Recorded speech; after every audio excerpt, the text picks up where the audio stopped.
And in the Jeremy Corbell documentary about Bob Lazar, there is an allusion that Bob still has an element 115. Does he really have an element 115? Well, I can tell you that he did have it because I saw it.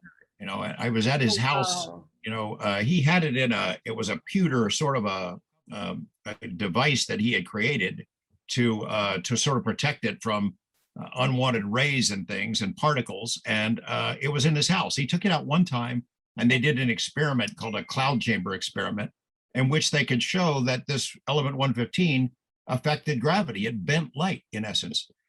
He thought it was real. His friends thought it was real. The government seems to have thought it was real because they came looking for it a bunch of times. They came looking a bunch of times. And, if I believe that Bob has put that away somewhere in a place where nobody's going to find it unless he wants to break it out. Yeah. I've tried to convince him that he should, but I think he probably sees that as his insurance policy that keeps him alive, because there have been threats both against him and against me and likely against Jeremy Corbell.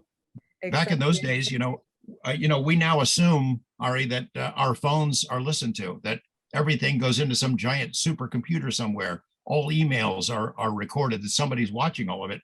Mine were. I know that my phones were tapped back in those days, and we were followed.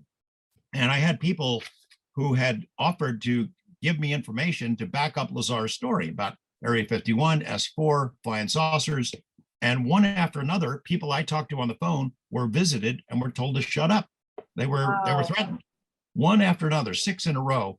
So I realized that somebody was listening to my phone without a warrant, without justification, and it really made me angry. It also suggested to me that this is serious in some way, that somebody somewhere takes this very seriously. So I understand that a lot of people don't believe Bob Lazar. I don't care. At this point, I've made the case. People can believe what they want.